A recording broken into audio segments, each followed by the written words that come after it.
I'm sorry, but it has to be said. This is a boring show if you ask me. Who else noticed that Mabel likes vampires? What recent movie series features a girl who likes vampires? What? It's Twilight. They ripped it off.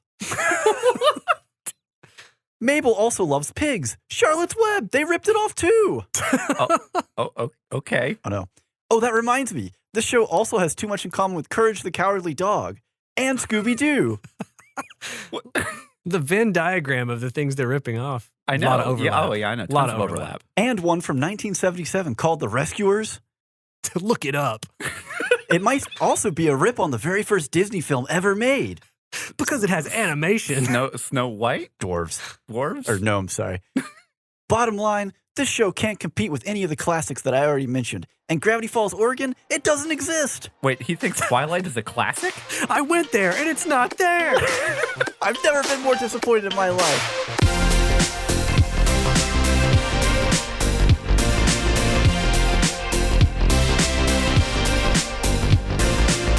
Hey everybody, welcome to Spoilers Intended, a podcast about series and films. I'm Steven, that's Andrew, Hi. and Ryan is right over there. What's up? Yeah, I gotta change it up a little Perfect bit. for an audio format to where they have Yes. no idea where we're sitting in relation to each They other. now have a cognizant picture of They our can't- spatial relationships. They can't tell we're in different rooms.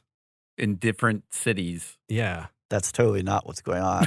Anyways, if it wasn't obvious from that last little bit about the fact that Gravity Falls, Oregon doesn't exist, we are talking about Gravity Falls.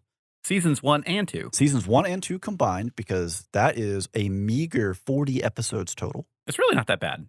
It's not too bad. It's pretty good watch, and that kind of gets you the full story, right? The whole picture. Yeah, you can't really watch season 1 without watching season 2. It'd be kind of awkward to talk about it, I feel like. They do such Yeah. a good job setting everything up that having no payoff feels wrong. Yeah. So speaking about things that set it up really well and then pay off and have a complete arc, if you will, Mm-hmm. our intro topic is going to be about media that has a complete and satisfying arc. I want to hear Ryan's first. I also would I'm like to going hear up Ryan's top I have a first. feeling that I know what it is. He prepared I mean, I think it's pretty obvious. It's Breaking Bad. There it is. Yeah, we I called mean, you know, not to be that guy, but here I am.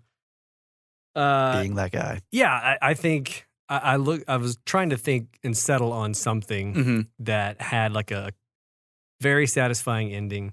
And there's a lot of shows out there that do pretty good, but I personally can't think of anything I've watched that had a more satisfying run than Breaking Bad did, where Yeah. every season for me built off the one before and the momentum stayed. Like there's so many shows where it's like season 1 was kind of rough, 2 gets better, 3 they hit their stride, 4 kind of took a downturn, Yeah. 5 was back up, and then they wrapped it up in 6, but they rushed it through. Right? That's basically Lost to a That's T right. almost. There's so many shows that I've seen that do that have that weird like up and down trajectory. And for me, at least in my opinion, Breaking Bad is like better, all the way to the end. And then the ending they gave you wraps everything up Mhm. and is very satisfying in a dark way. Yeah. It's very Can't give anything away. I'm tightrope walking around spoilers. It is so the show itself to me, right? One of the reasons I like it so much is it's at times heartwarming, it's heartbreaking, Mhm. and it's like hard to watch. Like there's so many like horrible moments that happen, Yeah. but it like completely encapsulates that in the ending. So it Mhm. doesn't like try to do like a weird false like happy ending Yeah, almost. no, Or, like, it doesn't betray the trajectory of the show. It- Right. It also didn't betray the spirit of the show either. Right. And Vince Gilligan, you know, with his visual storytelling and his you know, the scripting Yeah. and with Bryan Cranston and his incredible acting and stuff, like they took it across the finish line in just the most satisfying way. They could have wrapped that show up. It was just for me a like landmark television event. I remember after watching the finale, I was just like, with me. I was Yeah. there. I was wow. like, We had a holy whole cow. Breaking Bad party. Yeah. Oh, wow. I made peppermint crystal blue meth. Yep. It was It great. was not actual meth; it was peppermint candy. But Yeah. It's totally FBI, math. don't listen to Yeah, that. Don't listen. But it was for me, it was just a perfect end. And there's not many shows I can think of that that do that, have that trajectory where like it builds off itself each season and things get more layered and more complex, and it doesn't spiral out of control. It doesn't get so like in the weeds with introducing new characters that like all of a sudden there's this new person we're supposed to care about, but we don't. Everybody that comes in the later seasons has a role to play. Yeah, it makes sense for them to be there. It makes sense for them to be there, and then they make you care about them one way or the other if you like them or hate them, and then the ending, again, gives a very satisfying like wrap-up on almost everything. Yeah. Everything is like at a place where it's like, I'm good. The one thing that I would definitely say of why Breaking Bad was such a success is because Vince Gilligan held on to creative control throughout all 5 seasons. The whole time, yeah. The only thing that I think he lost, not creative control, but was like, I think he wanted that last season to just be done, and AMC broke it into two halves. Yeah. Oh, so they could have like half of it air before Christmas and half of it air after. That because they didn't have anything to replace it ratings wise, so they were trying to milk as much as they need could to sustain the year or whatever. Yeah, and there's actually a whole conversation about TV seasons that is going to come up in a future episode that we have yet to record, because that's the next one that we're recording, but I'm not going to say what it is. Wow, but I have a no whole spoilers allowed here. Yeah, I have a whole bit on TV seasons. Coming up. Okay. Yeah, so that's because it's very specific of like how they're structured and why they split sometimes. Yeah. That kind of thing. Don't worry. We're going to get into a little bit about TV seasons and how they aren't structured in this episode. Yes. So. Andrew, do you want it or shall I? Yeah, no, I can go. Sure? So, okay. Yeah, so I've actually pitched this before, but in a different light. But this was for Magic Systems, but now I'm going to basically the general storytelling. Boy. Full Metal Alchemist Brotherhood from 2009. I feel that this is, I always wish that I could recommend this as someone's first anime to watch, right? Right. Because I feel that this show is the full package. Yeah. It has fantastic storytelling that every single episode lays the foundation or elaborates on the foundation of what's to come later on in the show. And it has great comedy, good action, fantastic animation. But the story itself is so incredibly satisfying by the time you get to the finale, where, you have, obviously a big showdown with a lot of the big players and the main bad guy and everything. And everything that happens makes sense. Like, it's, because you're dealing with magic. It's a very hard magic system in their universe. And it's one of those where when you're dealing with magic, it can kind of feel, or the creators sometimes feel that they need to like just basically turn it into this massive, just like where the scale is so big that you can't bring it back down without just having like a Deus Ex Machina just existing, where they figured out, the episode before, and it's like, oh, the power of friendship will save us, those kind of things. The friendship was inside us all along. Yeah. Sure. But this was the finale for this was just such a smart and concise way to finish the show. And then you get basically a whole extra episode kind of tying up all the nice little loose ends and everything. And you get some fantastic love confessions that are just... Now, hey, that's a little spoiled. Not really. You don't know who. There's a lot of players in the game. There are actually. Yeah. So I haven't finished it yet. I'm like 3/4 the way through. Yeah. I'm definitely over the halfway point towards the end. And things are like ramping up. Yeah. And just like in every single... There's no filler episodes in Brotherhood. Every single episode matters to the end. Yeah, that's important. Yeah, and I can't recommend it enough. I wish I could recommend it as someone's first show, just because But you don't want to start someone out at the pinnacle. No, that's the other problem too, is because then everything else you watch is just never going to compare. Yeah, you gotta give them something to climb for, to reach for after. Yeah. Okay, so I'm going to change it up a lot here. I'm going to a book. I am. I cheated. I'm not going to a book. I'm going to 3 books. You're going to a trilogy, if you will. So I am doing the Magician's Trilogy. Oh, by Lev not Grossman. the TV show. Absolutely not. Is the TV show bad? The Netflix show is. I had a friend not good. recommend it to me, and I haven't checked it out. It is a pale, unsatisfying imitation of the books. Okay. And so, I got to preface this. There are all kinds of trigger warnings around these books. This guy does not like his characters. He puts them through hell. Okay. And like, if you have, without giving anything away, if you have any kind of hangups around stuff like sexual assault, the second book is just not going to work for you. Right. So this is actually why it made my list, because I went through the first book, just blew through it. Yeah. And the characters are kind of terrible to each other, but their motivations and the reasons for why things happen is all fits perfectly. Like Mm. you can feel the disaster approaching without the proverbial camera ever cutting to, the sinister man behind the shadows. Yeah. You just tell from the way the main character acts and what his choices are, where he's going to end up and how badly this will end for him. hmm And there's some real consequences for it. There's, people die. There's, long-lasting, like not I don't want to say mutilation, but I mean people lose Long-lasting body parts. injuries. Right, yeah.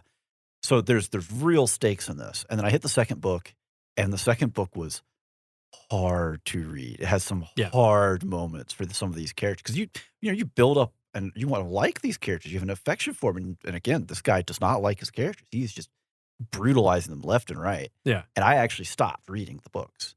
And my sister and I were talking about it, and she's like, well, I finished the third book, and the second book is awful and incredibly hard to read, but getting to that finish point is worth going through it. Yeah. And even the start of the third book's pretty rough. But pushing through with the characters and actually getting to the finale it had the same feeling the way that Gravity Falls felt to me, where there's kind of a little bit of a bittersweet, where kind of the closing of one chapter of characters' lives, they're moving on to something else, and you don't get to see it, you don't get to be a part of it, but it feels like the arcs and everything comes together and completes the way it has to. Again, it's the same thing where the characters follow their trajectory, but as they go, oh, this guy is learning. Is he becoming an adult? Is he maturing? Oh my gosh, these people they've been so self-centered. Yeah. Right. And it has a lot of really good payoff within that. But again, it is so to give context, the books are kind of Harry Potter meets Narnia, meets Game of Thrones. Yeah. Well, I mean, What age with of you the kind of characters talking are we about talking? So they are graduating when the first book begins. They're graduating high school, going in like he's basically going to his admittance intermission for like Princeton, I think, at the start of the first it's book. like tail end of like YA. Right. It sounds like it's more mature than it's like considered YA. an adult fantasy series. Yeah. It has very few of your classic YA tropes, which is another thing that's kind of nice to read fantasy and not just know, oh, well, she's going to have two guys and they each have very obvious qualities and she's got to pick and who is she going to choose? Yep. It's nice to not have that, right? Yeah. But yeah, it's one of those things where, if the kind of really hard world where mistakes really impact you is something that interests you, then it can be a really good read. It's just going to be a ride. Right. Right. Yeah. But you said the character motivations are all like They're so understandable and like logical. Yeah, I mean, the main character whose name is, kind of superhero terrible, Quentin Coldwater. Oh boy. Oh, yeah. wow. Right? Wow. Yeah. I got a chill just hearing it. Ooh, Wow. Mufasa. Ooh, say it again. Ooh. All of his decisions kind of follow a track where you just see from what he's been doing how he's going to react in this situation. And you're like, oh, Quentin, don't screw this up. Come on, man. He's going to screw this up. And yeah, he does. So, but it has a lot of really cool individual scenes in it. There's a magical heist scene that's really, really great. Yeah. Just kind of stuff like that. I mean, for reference, right? Harry Potter, each book is a year in school. In The Magicians, they're done with school before the first book is halfway over. Right. So they move on past it that. It blows you through it. And it's very big on kind of like the dangers. There's actually a professor who gives a speech about the idea that while they feel very strong and powerful compared to where they were in life, they are just creatures paddling along on the surface of a vast ocean. And sometimes the big beast down in the depths will rise up. Yeah. And that is a recurring thing. So, yeah. I'll just make a side note just because you just mentioned Harry Potter. I always laugh that all of Voldemort's plans always land on basically towards the end of graduation every year. She structured the stories around the school year, so clearly Voldemort's going to attack right around final exam. Yeah, right? I mean, if he would have attacked basically any other time, Christmas, just spring break, nobody's there. Yeah, or just in the summer when Harry's by himself. Right. Yeah, I'm pretty sure it would have been a much shorter book series. I love the meme where Adam Driver is talking to Daniel Radcliffe, and he's just like, Darth Vader took over an entire galaxy. Voldemort couldn't even take over a high school. Well, it sounds like something that is kind of in common with all three of our picks is that there's this term, it got coined on Hogan's Heroes in the writing room called the Idiot Ball. Yeah.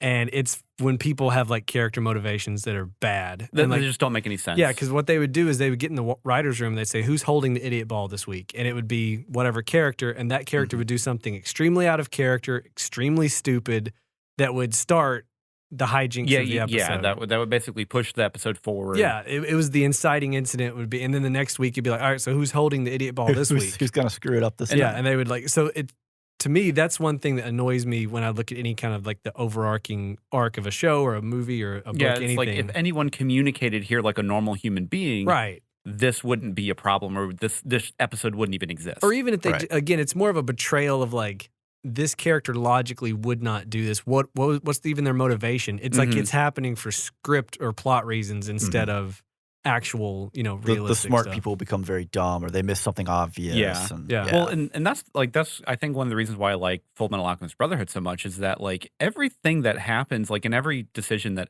Ed and Al make are all based in very hard logic of this is the path that we have to go to get X or Y or Z. And most of the time stuff gets in the way of that, but it's not because they made a general mistake of like they went out of character and did something. There's someone else who also wants this or needs to be here. Yeah, and, like and that's where conflict happens. Yeah. That's good writing. yeah. So, All right. Well, moving on from our intro topic, we're back to the meat and potatoes of the episode, talking about Gravity Falls season 1 and 2. So the complete Gravity Falls. Yep. So if never mind. Because we have a spoiler wall. That's why it's there. Yes. Oh, okay. Wow. All right. Well, We literally have a device built into the show to prevent people like him from doing things like what he almost I did. almost said something. Give us some details about Gravity Falls. So we'll kick it off with a little plot summary here. How about when Dipper and Mabel Pines get sent to their great uncle Stan's tourist trap in Gravity Falls, Oregon for the summer, they think it will be boring. But when Dipper finds a mysterious journal in the woods, they learn some strange secrets about the town and its inhabitants. That's your plot summary. Yeah, that's pretty much Gravity Falls. Pretty much it. It's Twin Peaks for kids. Okay, so there are two Twin Peaks that I am familiar of. Uh-huh. There is, I What? guess, Twin Peaks. It's not the show. restaurant. It's not the and then there's- restaurant. Talking there's about the that. show. There's No, actually I there's literally know a Twin nothing. Peaks TV show reference into Gravity Falls too. Oh, Yeah. is there? Yeah, when they go visit, well, I'll save Don't- that for yeah, after the don't spoiler save it wall. for We the have a spoiler wall. device We built have into a the show. device. What am I doing? Come on, people. I'll hold it. Hit the button. Oh, man. Continue. Okay, so this aired on the Disney Channel beginning in 2012. Disney XD, I think. No. Oh no. So this is part of the whole saga Oh, of okay. how Continue. incredibly difficult it is to track when episodes released. So began on the Disney Channel 2012 June, Okay. and then beginning in 2014, season 2 premiered on the Disney Channel, and then they re-aired the season 2 premiere on Disney XD, and then it was Disney XD's property from then on. okay. Yeah, Okay. it gets Broadcast TV's weird. it gets it gets way weirder. So 4 years for 2 seasons with a whopping 40 episodes. And this is creator here is Alex Hirsch, and he also voices a lot of characters. I think he A lot- voices like 6. so his credits are huge because there's a lot Well, of there's a lot of side random characters. voices, Yeah. but he's voices 4 main Okay, characters. that's what it was. Also interesting, the music is by Brad Breek. I don't know who that is. So I did not recognize the name looking at his resume. Mm-hmm. So he worked on Star versus the Forces of Evil, which is Great another show. Disney show, and also The Mitchells versus the Machines. Also a fantastic Yeah, film. so he actually had whole or part work on stuff, a lot of really good stuff, honestly, for never hearing his name before. So yeah, let's see. So we'll just get right into this. So this series kind of built up a little bit of a cult following as it was aired because the way that it was released was, I don't want to call it questionable, Non-traditional. non-traditional. So just looking at the releases, right? The first episode hits on June 15th. So this is Disney, right? Normal, you get it every week, right? Yeah. So then the next episode hits June 29th, which is 2 weeks. 2 weeks. Yeah. And then the third episode is June 30th, the next day. Okay. They make it. They almost survive all of July of 2012, going week by week, and then they hit July 20th. Episode 6 comes out, and the next one doesn't come out till August 10th. Then they have another stretch of week by week, And then it's like, oh no, it's September. Oh no, it's October. Oh no, it's February. And that just kind of carried on throughout the show, where this was Disney Plus didn't exist. Yep. And it was very much so one of those shows where if you wanted to watch the new episode, when they said, hey, new episode of Gravity Falls, Friday or whatever, whenever it aired, you had to catch it. Yeah, you had to be there. Yes, because I'm pretty sure that they did like replays and stuff over like the weeks, because they only had so much to work with here. I'm assuming they did a lot of promotion too, to let you know. Watch this weekend, please. So it actually set multiple records on Disney XD for viewership. I mean, that's okay. That makes sense whenever you have like a 4-month stint of no new episodes. Suddenly a new episode hits. If it didn't, then I think that would be a problem. Yeah, probably. They also put out a whole series of shorts, kind of. Some of it was dropped in between, I think, towards the end of season 1, and some of it in season 2, just as kind of a way to kind of plug and fill. Yeah. Which I thought was interesting. And they're actually kind of cool to watch, because there's a lot of tropes throughout the show. Mm-hmm. I mentioned in that 1-star review, they reference Courage the Cowardly Dog, Scooby-Doo. And yeah, this is a lot of the influences in the show. There are a lot of things that are going to be familiar if you watch horror movies, if you watch Twin Peaks, The X-Files. All of these kinds of things play into Gravity Falls, which is really interesting because it is emphatically a kid's show and is also emphatically for basically anyone. Yeah. It's a very broad appeal. I mean, I don't know about y'all, but I didn't see it until it was on Disney Plus. Oh, yeah. No, it's the same thing for us. Okay, yeah. I mean, I didn't watch it until this review, basically, when you guys recommended it. I was aware of it, just kind of roughly, but there's a whole swath of cartoons that were on Disney and Disney XD that I just didn't pay attention to. Like who of our age even had cable? Right. I was gonna say, I cut cable in 2010. Yeah. And I haven't paid I attention was since then. post-college when this was started. So yeah. I mean, so you have Gravity Falls, the new DuckTales. Was another one that we watched whenever Disney Plus came out. Yeah. Anyways, continue. Well, I was actually just going to cap all that off with the score that we gave it. Okay. And for reference, we arrive at this score by taking individual scores from each of us on the spectacle, the performance, the score, the plot, and the entertainment. Smash all that into a machine, crank a wheel, little music plays, and out comes a fresh, hot score, of which we gave this a 9. Check out this fresh, hot score. So Gravity Falls, we gave a 9 for the complete series, I guess. That tracks to me. Yeah, absolutely. So some opinions. It's a very good show. Spoiler-free stuff here? Yeah. So this is my second time watching the show, and it's very fun kind of returning to a show that has so much packed in of information that you don't know is relevant until you get, 10 episodes away or, down into the season or whatever. And you get to think back or go back because it's on streaming and like look at that episode and you're like, there it is. They set that up here. Yeah, they set that up over here. I mean, like clearly there's a lot of really great planning that happens from Alex Hirsch's, team. Team in mind. And there are some honestly like gut laughing moments in this show that are just so funny because the characters they're predictable, but unpredictable in a good way. Yeah. I mean, your main characters are 12 going on 13. So predictability isn't really their specialty. Yeah. As much as maybe Dipper would like to be. Yeah. And I mean, the character performances just for everyone are just absolutely top notch. Like some of the best in any, American cartoon that I've seen, period. And like, honestly, there are also some really great heartfelt moments throughout the show. Yes, and absolutely. I mean, like, it's just a great show, period. Yeah, I concur. I think, like, I liked the animation style. I loved the character designs. I loved all the characters and the performances. The story's great. And again, it, like you kind of alluded to, it tackles issues that are like brother and sister separating or like growing apart. Unrequited love is definitely unrequited love. There's a lot of stuff that if you're a teenager or a olderish kid, like Mhm.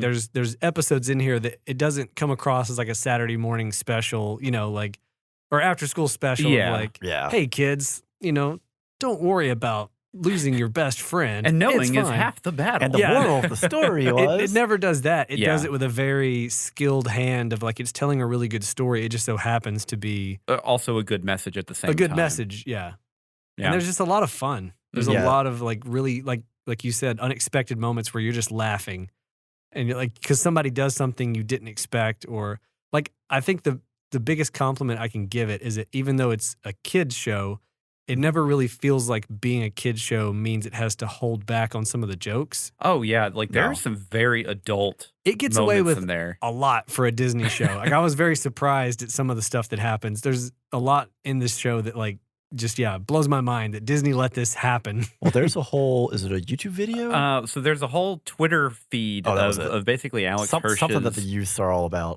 Yeah, so basically Alex Hirsch kind of a couple months ago basically put up a Twitter post that had a lot of his email interactions with Disney Okay. about like changes that they wanted for the show, Yeah. or just like, oh, this moment feels a little too adult for our audience, and he basically just pushes right back and says, no, this is going to be in the show, period. Why did Yeah. he have so much power, do you think? I mean, so whenever Great he question, actually. Because he didn't really have any successful shows under his belt before this, right? No. So No. basically what happened was Disney approached him Right. to pitch a show for them. And so the pilot was done in 2010. Mhm. So there was some time between the pilot being approved by Disney and the actual show airing. It was almost 2 years. Yeah. Yeah. But yeah, basically they just came to him, they wanted a show, and at some point he just has so much viewership and cult following for the show, which was objectively probably one of the best cartoons they've ever had, Yeah. at least in the modern age.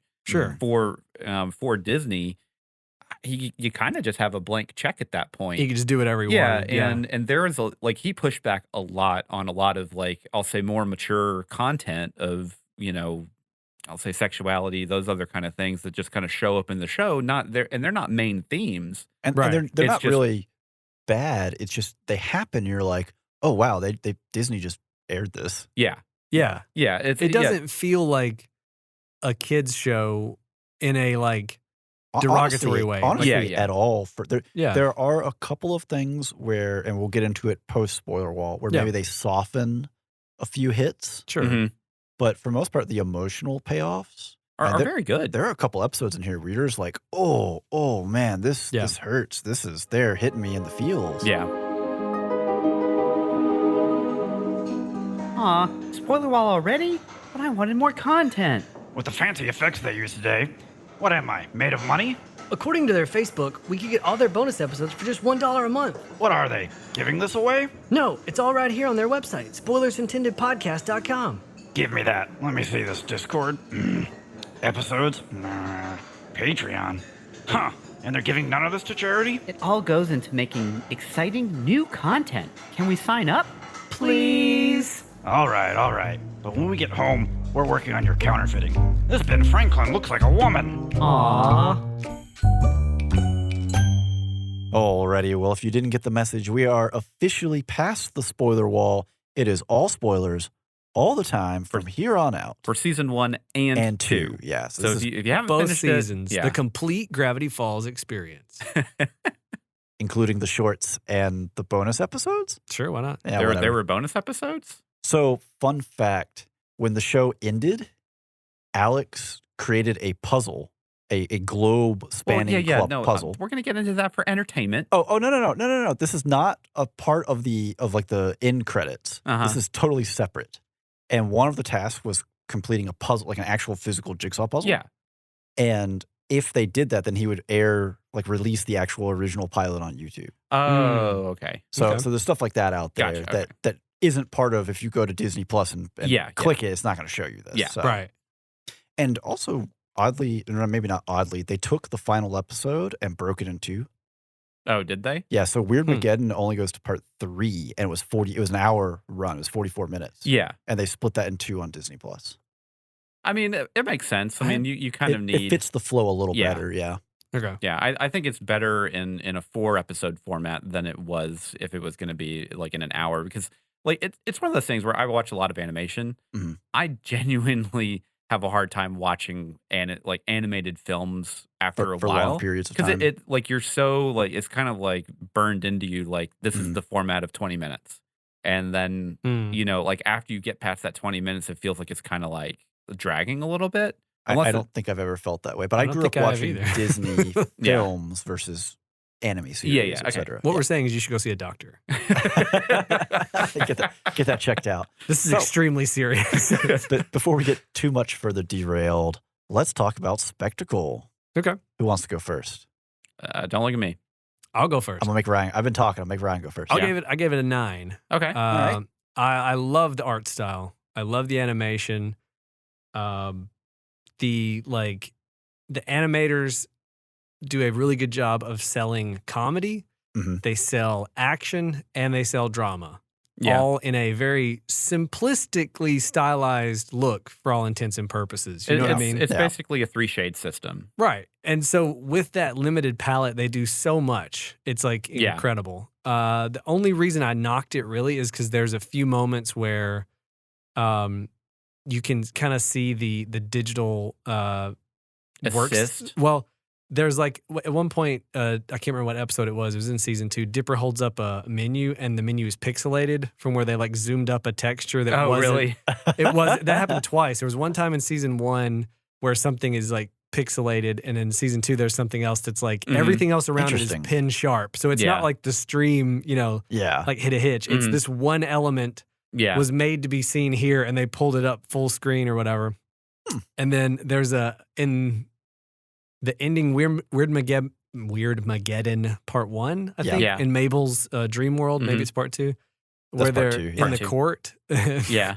There's just like a texture of yarn on the floor that's just a flat JPEG of yarn. Yeah. It's not like, and there's stuff like that every now and then you'll see, and just those tiny things that remind me that this is done digitally, Yeah. and that takes me out of it a little bit, because otherwise So- you probably couldn't have convinced me that it's hand drawn, like cell drawn, Yeah. but it's pretty close. Like somebody drew this on a Cintiq tablet with a lot of like Yeah. like hand animated portions. Yeah.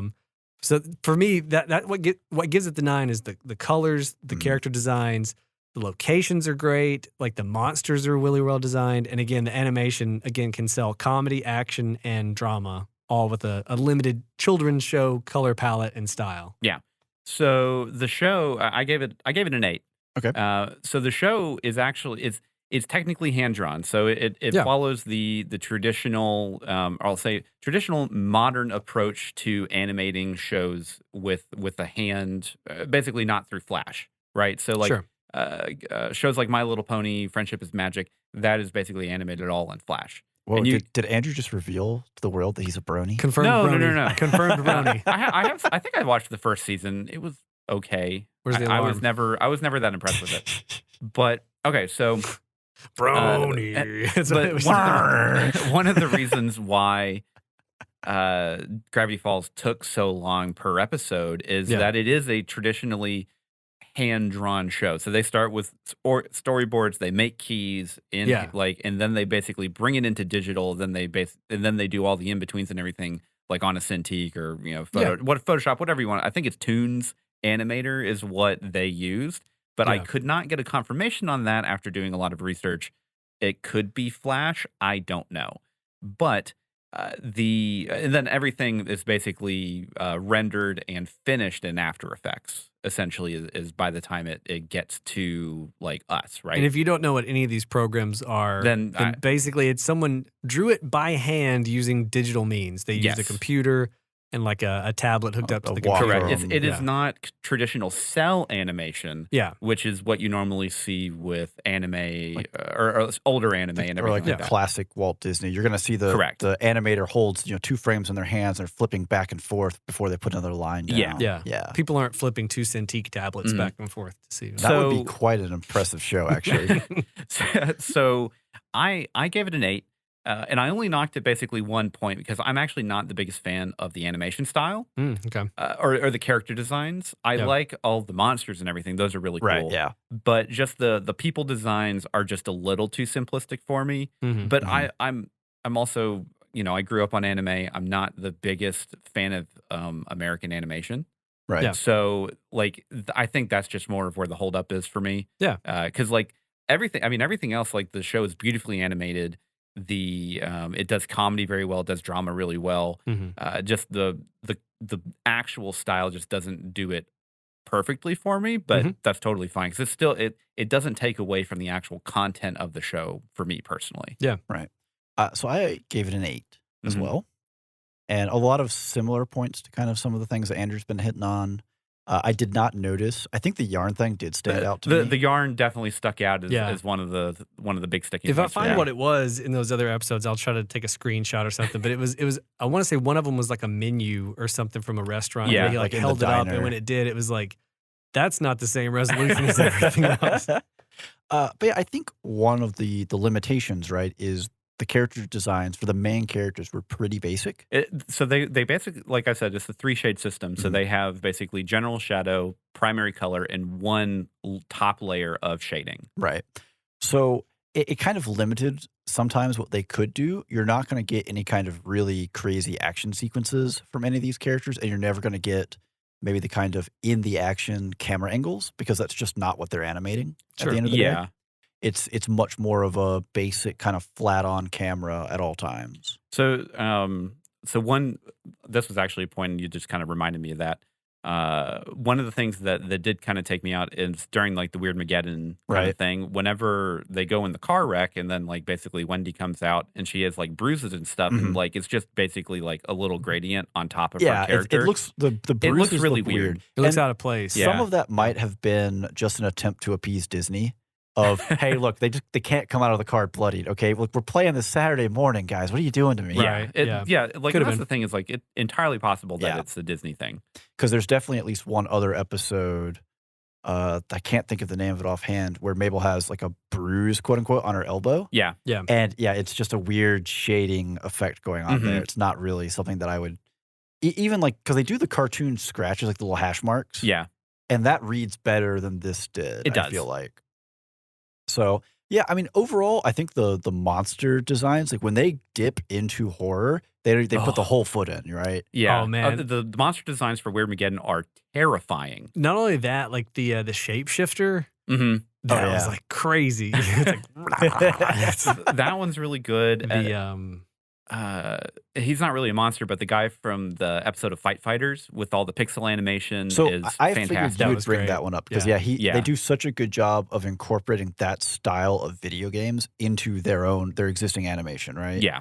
And I would be curious to see what they did differently, like how they worked that to make it because like the motion, the way he moves and Oh, stuff it's is perfect. yeah. perfect Street Fighter, old school Mortal Kombat look. Yeah. Well, then they had the one episode where there was a very small amount of stop motion, and then yeah. then there was like, oh man, this fight's so perfect, and it's just a shot of them watching the fight because Yeah. they're like, man, stop motion's so expensive. Yeah. That was good. Yeah. Well, do we want to move on into the performance? Sure, All right. Who wants to take it first? I'll go. Go for it. Ryan went first last time. All right. I gave it a 10. Nice. I think that the cast of characters and the voices that, like Alex Hirsch does Grunkle Stan, like he is a truly iconic voice, right? Like, Yeah. and he has just these absolutely hilarious lines that Oh, just incredible. deliver every single time. Yeah. Just because, like, one, the character's just written really well, but then also it's just sold so well with him doing the voice. It's Mhm. just it's so unique. I don't know. Yeah. And throughout the show, like whenever there are, really like heavy emotional moments, like you still feel that like at the end with, whenever they're saying goodbye and everything and Dipper and Mabel are about to go back on the bus, like that's a tough scene. That hits. Yeah. Yeah, that hits Yeah. hard. I'll jump in. I Okay. gave it a 9. Yeah. I liked it a lot. Especially Mabel. She's my favorite character. She's Kristen Shaw fantastic. does just so good.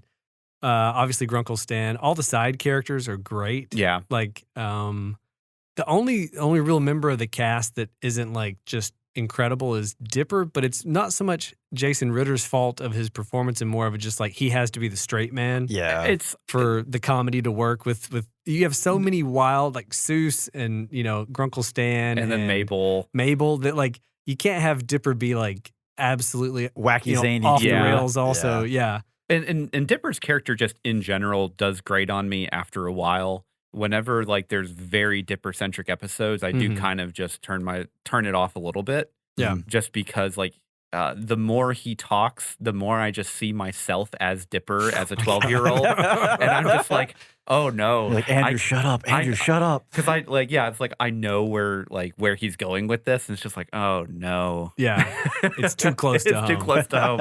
That's just a good performance, right? Yeah, no, yeah. I mean, Yeah. like again, like I gave it a 10. Like everyone did a fantastic job. Yeah, the only reason I didn't give it a 10 is because I think I've seen other animated comedies with maybe a little bit better of a cast overall. Yeah. Where like Futurama is really good. Futurama, which Billy West does like half the voices there. All credit to Billy West. But like I think The Venture Brothers is really good. Like I don't know, there's some in my head that we were like 10 out of 10. This is like just below it, but still really solid. Yeah. So I gave this a 9 as well. Oh wow. I think I'm not totally sure what it was where it was like, oh, we just don't quite hit there. Mm-hmm. But huge props to Alex Hirsch, right? So the guy's the creator. He wrote a lot of the episodes, directed, executive producer. And then he was also like, well, what if I'm the voice actor for Stan, Seuss, Bill Cipher, and McGucket? So these are 4 major characters who actually interact with each other a lot in a lot of scenes. And have vastly different very different voices, right? And there are a lot of well-paid voice actors out there, looking at you, H. John Benjamin, who are paid to say one voice with one cadence, and that's it. That's all you get. Yeah. If you watch Archer and then you go and watch an episode of Bob's Burgers, one of those shows has been ruined for you. Or home movies. Well, and they also, I mean, that's so bad in there that they have an episode of Archer where he wakes up and he's in Bob's Burgers. Oh, really? Yeah. So that's fantastic. It's funny you mentioned specifically him because like I watched home movies on Adult Swim, which he plays Coach McGurk. He's the coach, on that show, right? That was my entrance to H. John Benjamin in animation. And then brutal animation. Yeah. Wife and I started watching Archer, and I just hear Coach McGurk the whole time. And so later I was telling her about home movies, and so we start watching home movies, and she just hears Archer. Yeah. Anytime Coach McGurk comes on, and I'm like, it's this weird, like when the first time you weird hear Uncanny Valley. H. John Benjamin's voice, that's the voice you carry with you for the rest of forever. your life. This happens a lot with anime, just because the like popular seiyus, they basically just go to every single thing that'll pay them money. What's a seiyu? Voice actor. Okay. But just for Japan. Yeah. Just anime. Yeah, there's always that moment when you're watching a new show and you're like, oh, I know this voice. Where's it coming from? What show was it? Oh, one of the Ghost in the Shell like prequels. They flipped it, and it's not the Japanese version. It was the English dub, where the English voice actor who does the Major in Standalone Complex is the voice of her boss, and it's just like threw me for a loop. It's like, wait a minute, is this the real character? What's going on right now? So before we go, one more thing I had, just because you just brought up the dub of something. So in the Berserk dub from 1996. Wow. Okay. What a deep cut. So for the Berserk dub, there is basically a side character who is the voice actor for Goku that shows up in multiple episodes just every once in a while. Okay. And in the bloopers for the show, like at the end of it, there's a scene where Goku's voice actor is just doing a voice, and the voice actor for Guts is like, all right, so which one of you is Goku? And then it just goes off. It just goes off into the next thing. Wow. So I also did want to highlight, we get J.K. Simmons kind of late in season 2. Yeah. And he's always a treat. Basically anything he's in, I'm happy. He's always really fun. But also they brought in some really good guest voices. Ryan, you already mentioned earlier the shape-shifting creature, which is Mark Hamill. Yeah. Yep. Yeah. And then I cannot say this word. The probabilitor. Yeah, probabilitor. Probabilitor. Dungeons, and more dungeons is Weird Al. That's Weird Al. Wasn't one of the Manitars somebody? I'm not sure about the Manitar. I know Alfred Molina is the multi-bear. Yes, that's what. Yeah. I was the whole series. I'm trying to place like I have heard the multi-bear's voice. And it was in the final Weird Mageddon. Right. I was like, pause this, pause the credits. And it was like Alpha Million. I was like, I knew it, Doc. I knew it. And you also, I mean, I wouldn't call it a guest character, but Preston Northwest is Nathan Fillion. Oh, yeah. Yeah, that was easy. just- I was like, that's Nathan Yeah, Fillion. you're like, oh, he's just being pretentious. Yeah.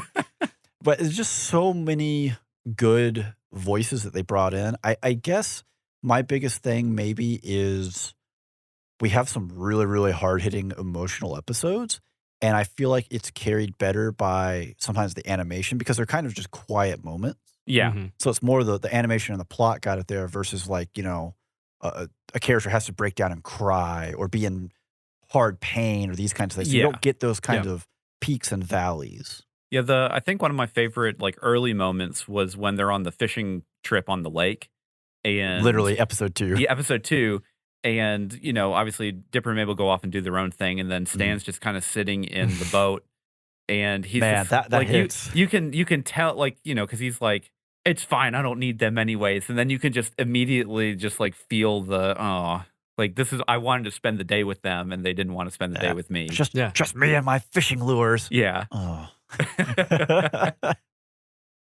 So it sounds like it's time to move on to the score. Score of the score. Of the score. I guess I'll go Yeah, you got first. to go. I'm going to float this one out here and see what kind of reaction I get from it. I gave it an 8. Yeah. So I actually sat down and was listening to just kind of the whole OST smashed together just on a YouTube video earlier today. And man, this stuff is all over the place. They It's pretty cover varied. such a range of tropes, locations, situations that it's hard to say, hey, this is just a cohesive whole because it is everywhere. I think it does all of it really well. Yeah. I think the biggest piece that I do end up knocking it for is just ultimately we just didn't get enough where the music could really kind of carry itself Yeah. and build on itself throughout. Now, I will say something that does build on itself. The opening is great. Yeah. A+.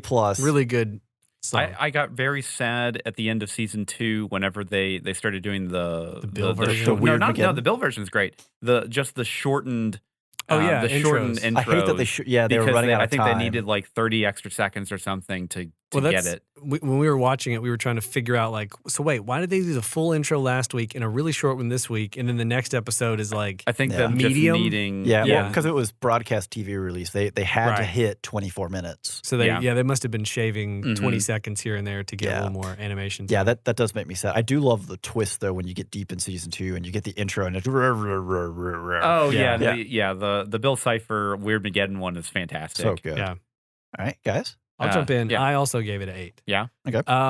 I love the theme song, and I went back and forth on my score on this one for a while because I feel like there's not a ton of songs outside of the theme song that you can really hang your hat on necessarily. A lot of the Yeah. fake pop songs are really good. Yeah, the several times Yeah. pop songs are great. A lot of those songs are really good, so that bumped it up for me. But I will say that I think it, even though it doesn't have a soundtrack and OST that you could like put on and just listen to Yeah. everything back to back and they all stand on their own, this show does a really good job of using like stingers and little 5-second jabs Mhm. to punctuate scenes, Mhm. and then it does it in a very smart way. Like there's a few scenes in like, I know season 1, can't remember the episode exactly, but like Mabel is saying something, and when she like exclaims what she's saying, the music goes dun dun and like Yep. goes up with what she's saying. And like anytime there's like a creepy, it's all interlude, Yeah. and like a scene transition. Mhm. And they do that really well, where it matches the tone of what's happening, and they accentuate sad moments where like this one piece of a song will just come in for a second, Mhm. Mhm. but it doesn't really have a lot of like Uh, this track plays for 3 minutes during this one scene. Scoring, there's a lot of just like no music in the middle of a lot of the scenes. So Right. it's more of, I rated it an 8 because I thought they did a really good job outside of the the intro song of doing those tiny little accents with music here, music there, just to kind of punch up the scene and kind Yeah. of further sell the emotion and stuff like that. I think they had a really good horror tracks as well. Yeah. Yeah.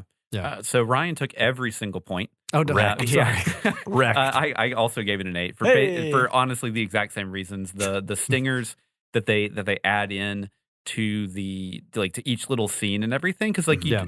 like for a show like this, it's kind of it's kind of like scene sketch comedy Yeah. a lot of Mhm, times, mhm. and you don't need overarching, I'll say like epic soundtrack The big kind of stuff. orchestral Yeah, score. you don't need that for It probably this. would have gotten in the way with a Yeah. lot of it. Yeah. But then whenever they do have like a chase scene or they have like the final big moment in each episode, like Yeah. there is good music there. It's Mhm. just like you don't for a show like this, you don't really need like these massive orchestral pieces. No. And the opening theme is just absolutely fantastic. Yeah. Yeah.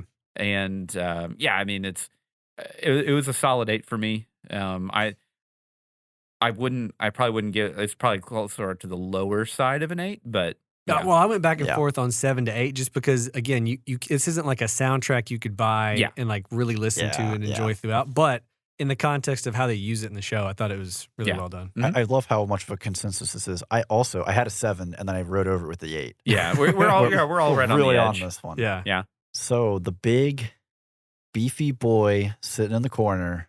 I'm very curious at where the My name scores is are going to Ryan. land here. I have a name. We're gonna talk about the plot. Yeah, Yeah, I'm very curious at where these are going to land. I am interested as well. Yeah. And do you want me to float mine out there? Go for it. No, you started with the I started score. the score. You Yeah. want to start? Yeah, sure. Go for it. So I gave it an 8. Okay. That's a I- respectable score. I can absolutely respect. Hold on, wait. I'm gonna stop you right there.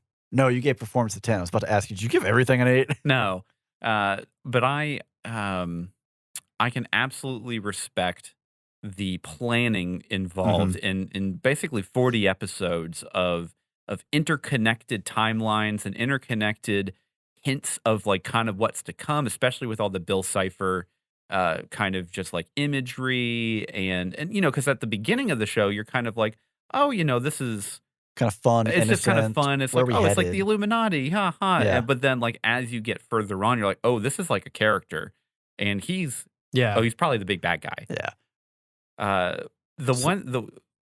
Bill Cipher, Yeah, an image of him appears in every episode. Yeah.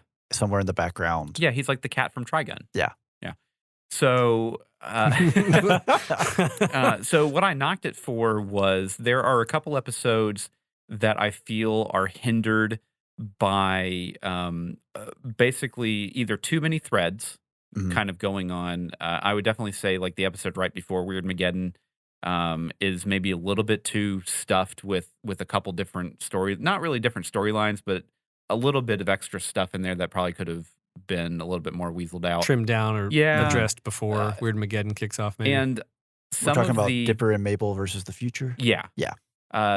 Then there's a couple episodes where they basically bring characters like Wendy or Seuss along on the adventure that feel a little bit hampered down because they're trying to fit in character development for them Mhm. while there's other stuff kind of happening. While Yeah. you have like the whole rest of the episode still happening, but they're also trying to fit in little tidbits. Right.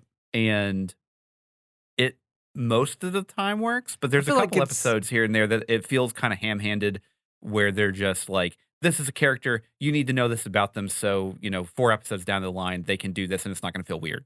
Yeah. But at Like- least they put the effort in to be, Oh, for sure. oh, well, they have this skill for X reason or yeah, whatever. well, like especially because like clearly Wendy had a very big part in getting Dipper to Mabel's little bubble thing in Weird Yes. Mageddon, and for her to have those skills, you need to show them. Right. You can't And- just and- say, oh, well, she's from this family. We have to have some. you other need at thing. least probably 2 episodes, which she pretty much got 2 Mhm. episodes before that to kind of show her survival and combat skills. Right. Yeah. I'll jump in because I also gave it an 8, and for most of the same reasons. The only thing I would add is that Weird Mageddon and the ending, Mm-hmm. to me, escalated a bit quickly. Yeah. Like I feel like there was weird stuff going on, and then it just Weird Mageddon happened, and I feel like there could have been like a little more transitional. I don't know, escalation. Like maybe Mhm. Bill takes over just a small part of the town, Yeah. or I don't know. I Mhm. feel like it went from like everything's kind of fine, and we're trying to make sure that we don't mess it up with unleashing Bill to like everything's Yeah. done, and like there's a rift in the sky, monsters are everywhere. There's a dude with a leg coming out of his head trying to get people to let him eat them. Hey, There's like get in my mouth. You know, Yeah. you want to get in my mouth. That was Louis C.K. by the way. yeah. Oh, was it? Yeah. But it felt very much like the end of Berserk. Okay. Where like there's just like it's like a normal day and then everyone's gonna die. Right. Well, I think there's a few different shows where that kind of happens. Where like, usually what happens is the trope is like a character's knocked out and they wake up, from a Yeah. coma, and it's a year later and everything's different. And Everything you're went like, how wrong. did we get from here to here in a year? Well, This boys, was let like me tell you. in an afternoon. Everything went nuts.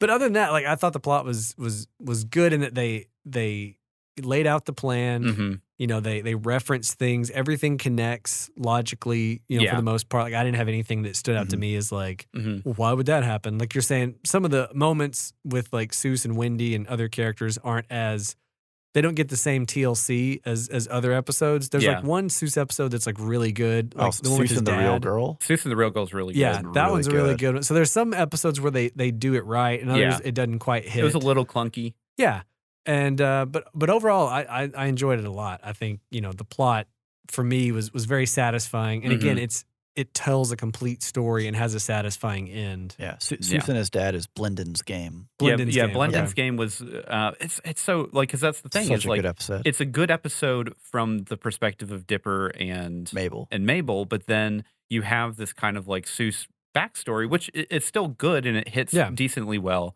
but it's not enough. See, I would I just say actually disagree. I disagree in that I think it is enough, just because I think they're trying to keep from getting too heavy. That is true, yeah. on some Because I mean, like stuff. that is Yeah. that's a pretty hard subject. Yeah. Yeah. Again, it's a subject that I'm like, I can't believe Disney let them even broach Touch. this. Yeah. Well, I'm going to step in here with a 10. Yep, Yeah. there it is. I Here it figured is. that was So happening. speaking of Blenden's game specifically, Mhm. the Seuss storyline, right, Mhm. exists not just because you get good backstory about Seuss, but it also gives Dipper and Mabel a reason to make the choice they make that isn't just the obvious choice of, well, we solve all our problems. Yeah, absolutely. Yeah. So that helps. I really love just kind of the start of the series where you kind of start out with kind of a slower pacing and then Mhm. build in. Well, and it's these kind of small- zany at the beginning. Yeah, it's just kind of this like monster of the week. You Mhm. start off with the giant gnome bot, and then we go straight to Grab Loch me a Ness lock. monster, which I do wonder if that rainbow puke, like if the gnome actually puked, and Disney was like, "Hey, it has to go." He's like, "Well, what if I make it a rainbow?" Right. So that's a common trope in basically any kind of animation. When someone Yeah. throws up, it's a rainbow. Yeah. That happens all the time in anime too. And that makes sense. Just to get around, this is gonna Do y'all add not to your throw up score. rainbows in real life? Not the last time I checked. I think you have a medical problem. I need to see a doctor. You need to see a doctor. But they do such a good job of small items, right? So early on in season 1, where you have, I think the episode's called Little Dipper, but yeah. he makes the item that lets him make things smaller or larger. Oh yeah. And in a lot of kids' show, that item just kind of like It just goes It away. went into the bottomless pit, right? It goes Yeah. away. They forget they have the Superman problem. Yeah, They forget that they or have the it. super speed problem. Yeah. Looking at you, Lucas.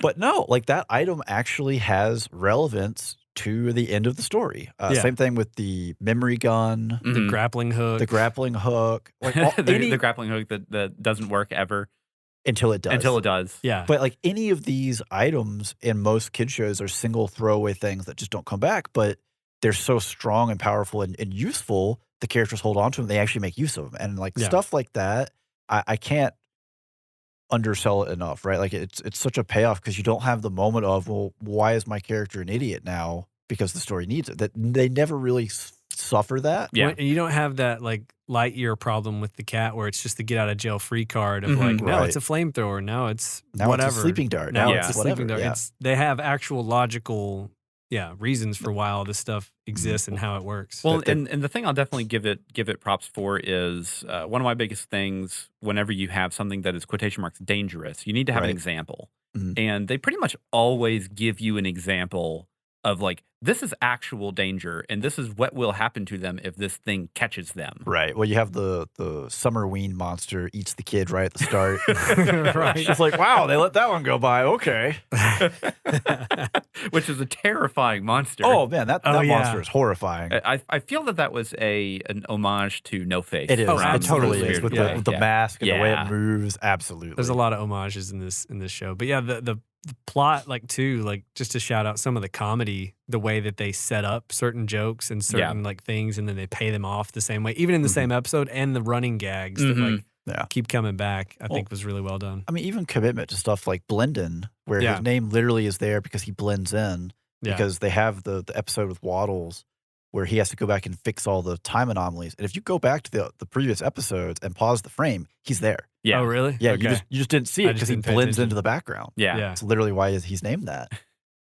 And I really loved some of the kind of the overarching stories that they handled. Not just, you know, the big story of Bill Cipher and Weird Mageddon, but stuff like, you know, Dipper and Wendy and like kind of the unrequited love. And he's trying to, you know, he wants to be big and grown up, but he's also, you know, like Summerween, he wants to go to the party, but, you know, also he does stuff with his sister and they're twins. And this is like, you know, not so much the kids thing, but just the bond and the friendship that they have, which you have the reflection of with Stanley and Stanford, where their bond has been so badly damaged by things that happened as they were growing up. Yeah. Yeah. And those kinds of payoffs, like I cannot believe that Alex Hirsch just like force fed these stories to Disney. It was like, you're going to take them and you're going to air them and you're going to like them.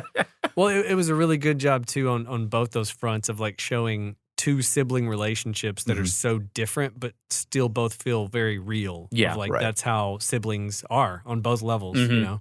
And it may also help Alex actually is a twin. He has a twin sister. Oh, so yeah, a lot of probably their does. relationship is played off of, you know, real life experiences. So Yeah.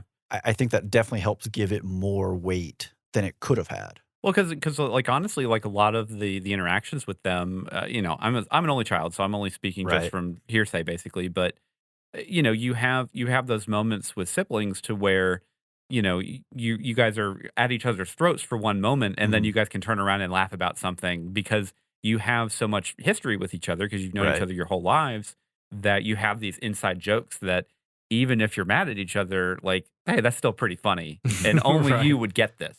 Yeah. And I think that's especially strong with twins, just because, like, I have an older sister, right? And saying we have shared experiences is a little different because there's enough of an age gap between us that how we approach or view things is going to be different just naturally. And as we've gotten older, it aligns itself more because 5 years becomes less significant when you're 30 or whatnot.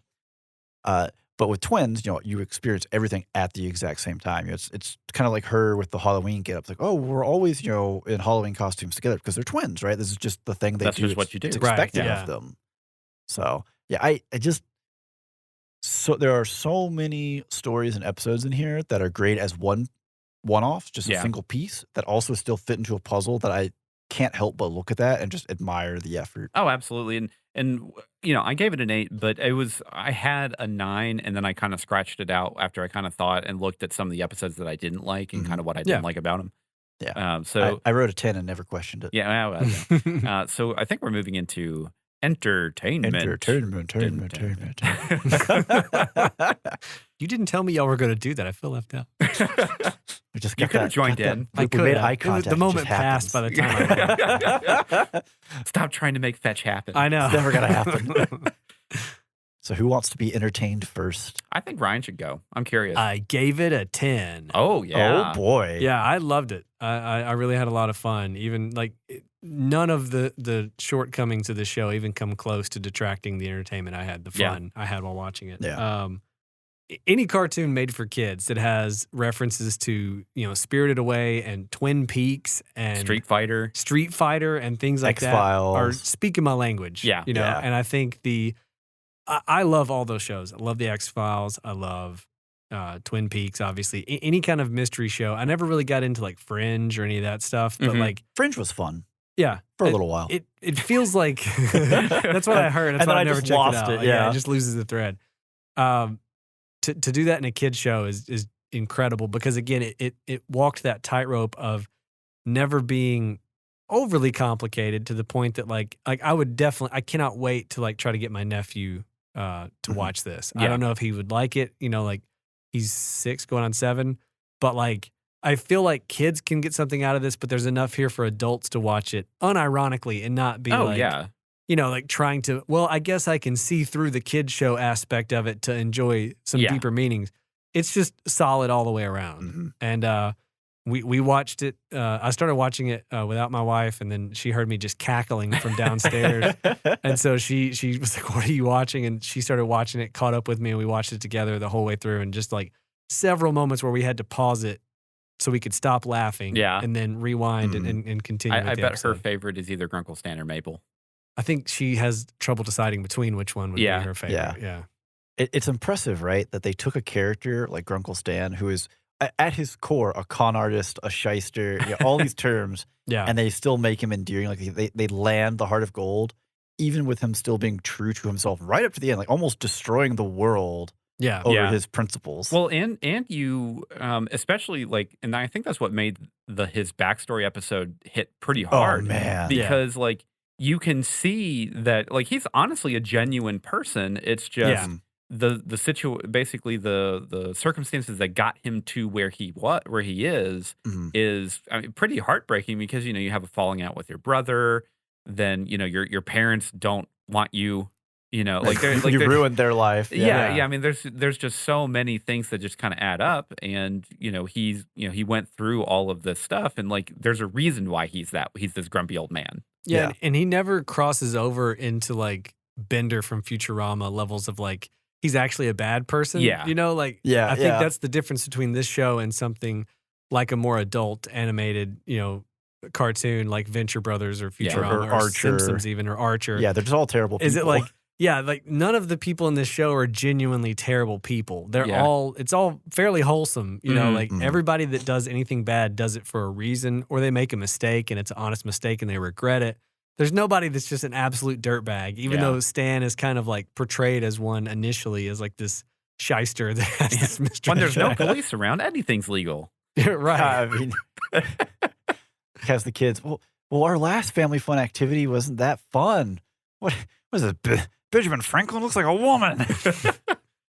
So what did you give it, Steven? I gave it a 10. Yeah. Yeah, I mean, it's like right from the start, they give you kind of the zany wackiness.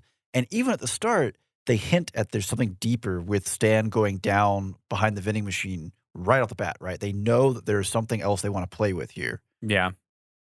And all these pieces just hook you in. Mm-hmm. The characters are great. I mean, like you can make Stan quotes for days. Yeah. And Seuss, like the interaction with literally Alex just talking to himself is great. Like the way that they play off, and even like the little end cap where they're gonna close the mystery shack, and Seuss comes in and is like, "Well, you can't do that," and the mantle passes to him. There are just so many touching and wholesome moments in this that I actually fired it up today and watched the last 2 episodes just to feel for it again. This has been the 3rd or 4th time I've watched it through. Yeah.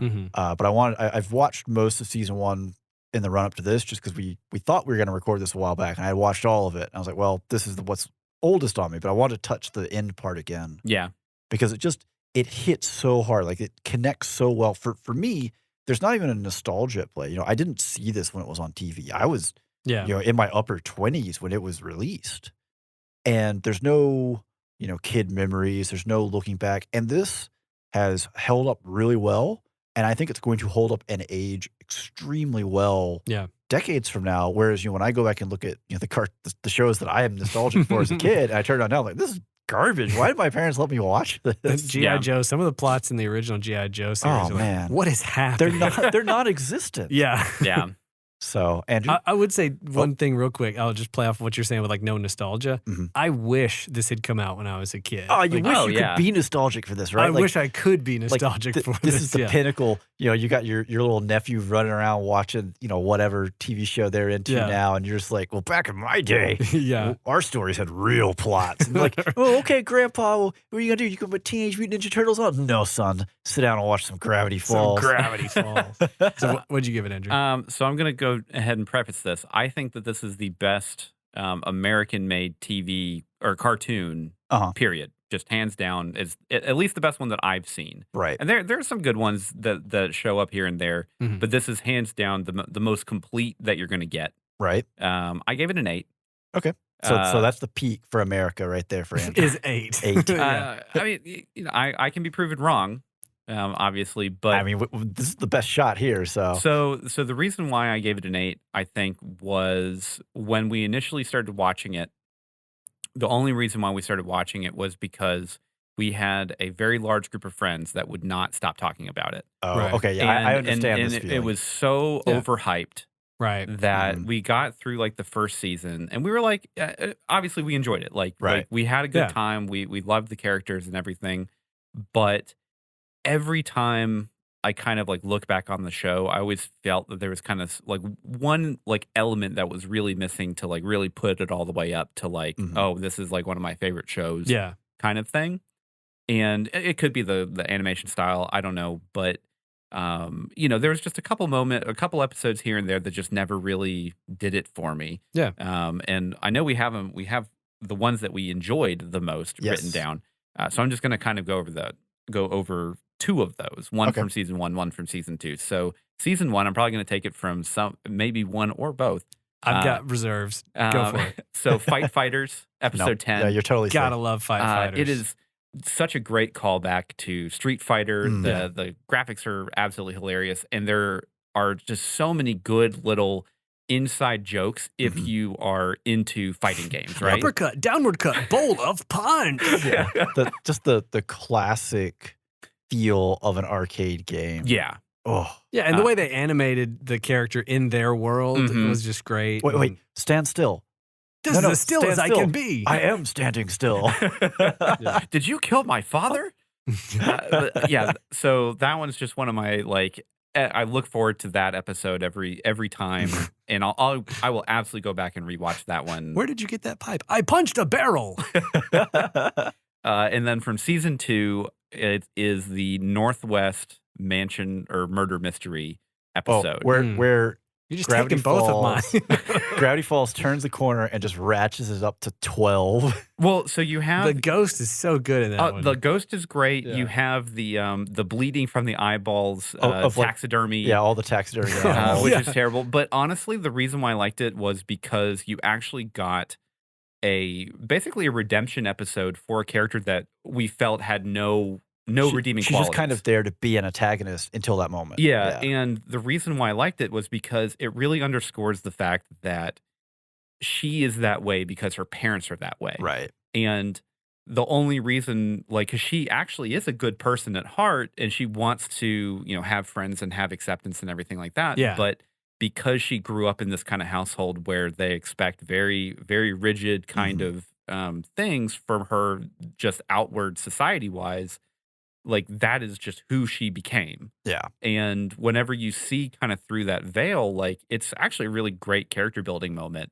Mhm. And especially because you get the little hint that like Dipper's like, she's actually not too bad, and she's also kind of cute. And Yeah. from his perspective, you're just like, hey, that's someone that's your age. That's not Wendy. Hey, we found someone you could Right. actually, Yeah. date or whatever down the line. Yeah, Who isn't 2 years older than you, which when you're 15 and 12 is a huge it's gap. a Or, massive 2.5 gap. years. Yeah, a massive gap. Yeah. But then they didn't really explore that. Like he never really. No, No. well, I Yeah. think it was maybe a little bit too late in the series Probably, for yeah. for that to happen. Well, and at that point, he had committed to this is going to end in 2 seasons. It's going to be as complete as it can be. And like I said, they had the final episode was an hour long. Yeah, They kind of took the Stranger Things approach before Stranger Things was a thing yeah. and said, hey, we're going to finish the story and it's going to be done. It's going to release as a big episode finale. So someone else go. All I'll right. jump in. Well, Oh, just oh, for a favorite episode. Yeah, but I'll say, you get in there Yeah. before I take I'm sorry, more I from stole you. both of No, you're yours. fine. I had plenty of backups. So yeah. In season 1, it's got to be the deep end where he gets the hey, job. that was my Hey. other one. Yeah, man. Man, the pool guy. Mr. Poolcheck. Mr. Poolcheck is the one character that I'm like, why was he not in more I episodes? know, right? He was my favorite. Mermando was fantastic. Man, there's just so many parts of that. The little kid at the end that's trapped in the Oh, drain yeah. in the pool. He's just like eating the. Yeah, it shows the seasons change. There were so many parts of that episode that I loved. So from season 1, it's got to be that one. Season 2, let me think. Dungeons, and more dungeons. Okay. Yeah, that's a obviously. good one. Yeah, like The probabilitor. yeah, the probabilitor. Like having Weird Al be the The antagonist. The I guess. antagonist was great, and there's been other shows and series that do that very same plot. Like Community did one very similar where it's like D&D's for nerds, and then they end up being like really good at it. You know, they give it a shot, and it was a lot of fun. I liked that one. I like a lot of the when they have the tornado out of orcs, the Orcnado, and then there's like how do you like my Orcnado? yeah. Well, we already had Centaur Tar before that. That one always gets a laugh. Centaur Tar.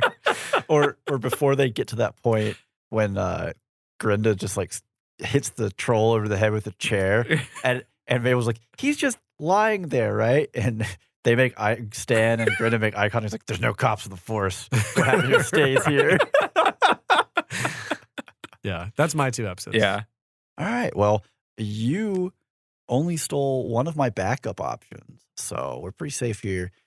So there is one storyline that I think I like the most that isn't the main one, and it is the Dipper Wendy unrequited love, because for a lot of people, I feel like growing up, this is kind of one of those things you have to accept.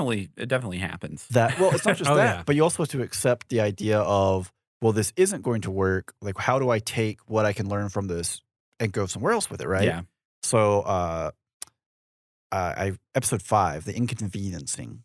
So it's when they go to the haunted convenience store, and I mean, like, I just love it because Dipper's trying so hard to impress, and be a grown up. We're teenagers too, and then you have all these other things that happen, and then he actually has to solve it, and the only way he can solve it is by appealing to his 4-year-old self or whatever. It just gets me every time. And then again, following the same thread, episode 9 from season 2, In the Bunker. Episode 2. I'm sorry, episode 2 from season 2, In the Bunker. Yeah. Maybe my handwriting's terrible. Where they have that, the sweaty moment for Dipper where Mabel is so fed up with the fact that he won't tell Wendy that she locks them in the quote-unquote closet together. Yeah. And then it turns out, no, this is actually the secret entrance into the bunker with the shapeshifter. Yeah. Where you have to play the game of, well, no, I'm the real Wendy. Well, no, I'm the real Wendy. And he has to actually make this choice of, do I actually know this person? And it's one of those things where they stab her. Yeah, no, it's not like a small, it's pretty violent. Yeah. And also, it also has the payoff, right, of the shapeshifter telling Dipper, well, this is the face you'll make when you die. And he makes the pose. And that pays off in the Northwest Mansion, because when he gets turned to wood, that is what he does. It's the same face, yeah. Yeah. There are just so many good pieces and elements within this that they picked up and kind of crammed together. Because I think there's a lot of stuff, and maybe this is part of the hype thing, right? Where when you get down in the weeds with an individual episode, it's really easy to be like, well, there's maybe a problem here. Maybe this episode didn't hit. Yeah. It's not every episode isn't a 10. They're just not. There are going to be some highs, some lows. But the complete picture as a whole just hits so well. One that I think of, One Punch Man for the first season. I have a hard time picking an individual episode where I'm like, oh, it's so good. But just the whole season. Yeah, it's just such a complete story. Hits in there so well. It was actually one of the things I debated for my intro topic. But yeah, I mean, great show. If somehow you've reached this point and you haven't seen it, and it isn't obvious since it's a Disney show, it is on Disney Plus, really accessible. If you have seen it, there are 17 shorts on Disney Plus that are worth a watch. They're pretty fun. They're all really quick. Not every one of them is great, but there are some really funny ones. The right-hander, the right-sided man. You swore an oath. Kills me every time. It's stuff like that again surprises me that Disney lets them get away with it, because I don't want to spoil it. Well, I guess I can. We're in the spoiler section. Watch the shorts. They're really good. But those aliens are just killing themselves. Yeah, whenever they just eat the thing and they just all it's just suicide pills. And they're just the one's I don't want to do it. He's like, you swore the oath. I have a family at home. You swore an oath. And then they kill each other. And I'm like, I can't believe Disney was like, yeah, this is good. Go ahead. Yeah. We'll let it fly. Put that in. That's good filler while you're working on the real episodes. Yeah, there's all of Mabel's shorts are hilarious. Yeah. Oh, the Mabel. Yeah. Ryan hasn't gotten to that point, I don't think. No, I haven't watched all the shorts yet. I've gotten, I think, to that one. Yeah. The right-handed man. Left-sided man. Yeah, or something whatever like that. It is. Yeah. But the commitment throughout, I think, really, really shows. And if you wanted to be really crazy and committed, they do also have pieces at the end that build into an entire cryptogram Yeah. that, Wh- that which- have a code. Which actually led to a global scavenger hunt. Mhm. That you Yeah. had to like they basically like fans had to obviously decode and figure out, and eventually led to this Bill Cipher physical statue in the middle of like Oregon. I'm assuming. Nowhere in Oregon, yeah. Yeah, and It was like in the middle of the woods. yeah. Nice. So at the end of the final episode, He's turned to stone. he has a turn to stone shot, and that is Mhm. actually a real location. And he was there until basically someone found it. But then the owner of the property also found it, and he had them remove it. Oh, be cool, dude. Well, Be cool for like it's- 10 seconds, man. So Come it's on. actually on display at some like tourist trap place called, I think, the Vortex in Yeah. Oregon, which is what a lot of The Shistery based it Mac. on. The Shistery Mac. If it hasn't been rebranded that, it should be rebranded. But if you want to go down a fun YouTube hole, there is a couple documentaries of the whole experience Mhm. of like people going through and getting like all the scavenger hunt stuff and Yeah. like solving the puzzles and everything. It's pretty fun. So another thing I would throw out there too, if you're a super fan, like if you watch this show and you just love Yeah. it. I found out this just today, just like looking for soundtracks and things like that on Spotify at least, and I guess anywhere. There is a behind the scenes podcast where Alex Hirsch, it's like each episode's like 20 to 40 minutes and it's commentary from every single episode. Oh, that's so fun. he's like commentating So as you the can episode's running. rewatch the episode and then listen to that episode of the podcast, and he'll go through like why we did this, why we did that, why we animated this way. Like it's That's like cool. the That's DVD fun. commentary, but it's in podcast form. And I listened to just a piece of the Weird Mageddon Part 3, Mhm. and he was just talking about how like bittersweet it was wrapping up the show. But like Yeah. I haven't checked it out beyond just like Mhm. listen to like 30 seconds to a minute of it. But I thought that was really cool that they have a official behind the scenes podcast. There's several people out there that have like watch along podcasts that are Yeah. similar to that, but the audio quality is like Mhm. questionable. It sounds like they're in a tin can. But like with his, it's an official Disney sanctioned like podcast or whatever. But Oh, that's okay. a cool little like. There's like 45 episodes or something, so there may be a few extras Yeah. in there that are whatever. Like the but beginnings and the end or something like that. yeah. So if you want more, I think that would be a fun way to rewatch it. Is watch an episode, then listen to that episode of the podcast to hear Well- like the behind the scenes stuff. So I know we're pretty much short on time here, but I did want to say, and I meant to mention this when I was talking about entertainment, but Mhm. the opening theme and opening animation for the show is one of the best punctuated openings I've Mhm. ever seen. from like the edits. From the edits Yeah. and the timing hits of the music to the animation, And it also are doesn't fantastic. it doesn't reuse things that happen in the show. It's it's original all, animation. It's all original stuff where it's there, It's and there's the so many perfect, fun like, little like Mood setter Yeah. for the show. Yeah. All right. Well, it does sound like we are wrapping it up. But before we head out, I said committed. Ryan mentioned being a super fan. If you want to be a committed super fan of the Spoilers Intended podcast, boy, do we have a deal for you. For deal of the century. just $1 on our Patreon, you guarantee access to every bonus episode we put out. That is once a month at least. Guaranteed. And low these- price of $1. And these are not standard reviews. We have a couple of ones already going up and out there, including Star Wars tier rankings. Yeah. So there are some very hot takes. And when I say hot takes, there is a lot of terrible takes Yeah. from my co-host. You had a that- lot of bad ones. What? Oh, what? The democracy Oh. became a dictatorship. There was a lot Interesting. of politics. There are a lot of politics. Yeah, We we also- got one on the fast food. We did a fast food tier list, which was we're all three trash goblins to some degree, and so that was another heated one where Yeah. there's a lot of like I think it's based on your personal experience and how you It's feel very about anecdotal. certain locations may skew a little bit on your opinion of certain fast food. So we had an He's adventure staring at me when Yeah, I'm the whole looking time. at- The whole time. right through you. There's a lot of good stuff on there. We also have an episode about anime and where you might want to start. I know Andrew brings anime into every discussion. He was possible. surprisingly quiet on the episode. I'm Yeah, just playing. He's no, not I mean quiet at all. we talk we talk a lot about anime on the Mhm. podcast, just kind of in passing. We also review animes, everything like that. But sometimes you just gotta have a thing. So we're not every single bonus episode is going to be a tier list or a No. ranking of something. Sometimes it's gonna be a discussion. We have a lot of fun stuff planned too. So like if you just get in there for $1, we already got good stuff up there, and I'm guaranteeing you, there's going to be something you like, and we're going to have lots of fun content coming up. Now, if you can't spare $1, but you did like what you heard and you want to help us out, we'd really appreciate if you'd share with friends, leave us a 5-star review on any podcast program of your choice, but iTunes.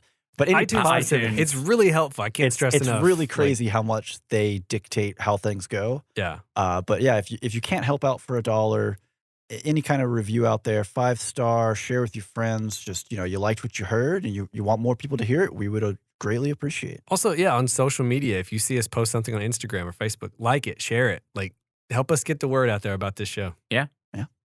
But that does sound like all the time we have to shill and spill and beg. I could go on for days. Tuppence. So on that note, I'm Steven. I'm Andrew. And I'm Ryan. And every spoiler was intended.